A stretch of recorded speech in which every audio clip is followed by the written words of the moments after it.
Hello everyone, welcome to this channel English Easy Solution. এরপর কোনো একটা জিনিস পড়ানোর সময় আমরা যেমন বোর্ড ওয়ার্ক করাই, কোনো মিনিং লিখে দিই বা কোনো কিছু গ্রামাটিক্যাল জিনিস লিখে দিই, এরকম ব্ল্যাক আর্ট পেপারের উপর এরকম হোয়াইট পেন দিয়ে লিখে তোমাদেরকে পেস্ট করতে হবে। তোমরা এটা লেফট পেজেও করতে পারো, রাইট পেজেও করতে পারো। তো আমার মনে হয় রাইট পেজে করলেই ভালো, তো সেটা একবার কলেজ থেকে জেনে নেবে, কোনো অসুবিধা নেই। আর নিচে লিখে দেবে দ্য ব্ল্যাকবোর্ড ওয়ার্ক। এবার এদিকে এটাই কন্টিনিউ হতে থাকবে। মোটামুটি প্রত্যেকটা লার্নিং ডিজাইন তোমরা 7 থেকে 8 পাতার মধ্যে লিখতে চেষ্টা করবে। যদি খুব বেশি মনে হয় মিনিমাম 5 পেজেস লেখার চেষ্টা করো, কারণ এক্সটার্নাল এক্সামের সময় একটা ইমপ্রেশনেরও ব্যাপার আছে। তো এটাই আমার সাজেশন দেওয়ার আর কি, যেটা বলার। এবার তোমরা যে ইউনিটটা পড়ালে তার মধ্যে থেকে একটা ইভ্যালুয়েশন শিট বানাতে হবে। তার মানে যে কোয়েশ্চেন্সগুলো টেক্সটে আছে সেগুলো দিতে পারো, তুমি বাইরে থেকেও দিতে পারো। তার মানে স্টুডেন্টসরা কেমন কি পারফর্ম করছে সেটা দেখার জন্য এখানে একটা কোয়েশ্চেন্স তোমাকে দিতে হবে, যে জাস্ট যে ইউনিটটা পড়ালে শুধু সেটার উপর ভিত্তি করে।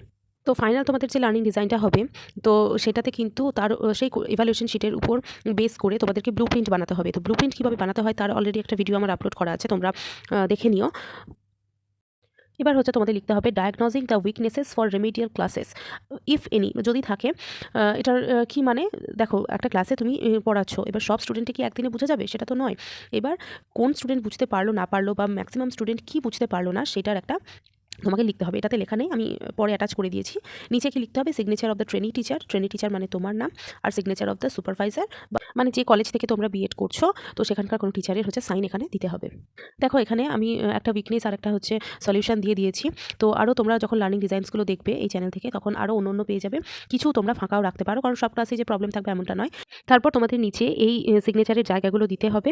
তো মেথড টিচার মানে তোমাদের কলেজের যে যিনি টিচার তার, প্রিন্সিপাল মানে তো প্রিন্সিপাল, ট্রেনি টিচার মানে তোমার সই, আর এক্সটার্নাল মানে যখন যিনি আসবেন তিনি। আর আরেকটা যারা ইন্টার্নশিপ করছো, আরেকটা সাইনের জায়গা থাকে, সেটা হচ্ছে সাইন অফ হেডমাস্টার বা হেডমিস্ট্রেস। তো তার সাইনের জায়গাটাও কিন্তু রাখতে হবে। এইবার চলে আসি এভ্যালুয়েশন এই শিটে।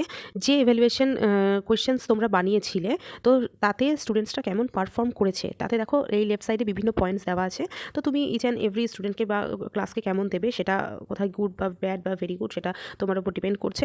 এটা হচ্ছে একটা অবজারভার শিট। তো এখানে শুধু তোমাদের নাম আর তোমাদের যে ইউনিভার্সিটি রোল নাম্বার সেটা লিখতে হবে, যেটা আমি ব্লার করে দিয়েছি। ইউনিভার্সিটি রোল নাম্বারটা ডিসক্লোজ করা ঠিক নয়। আর নিচে থাকবে হচ্ছে ডেট, আর অবজারভারের হচ্ছে সাইন, মানে যে টিচার তোমার ক্লাসটা অবজার্ভ করছে তার। তো এই ছিল আজকের ভিডিও।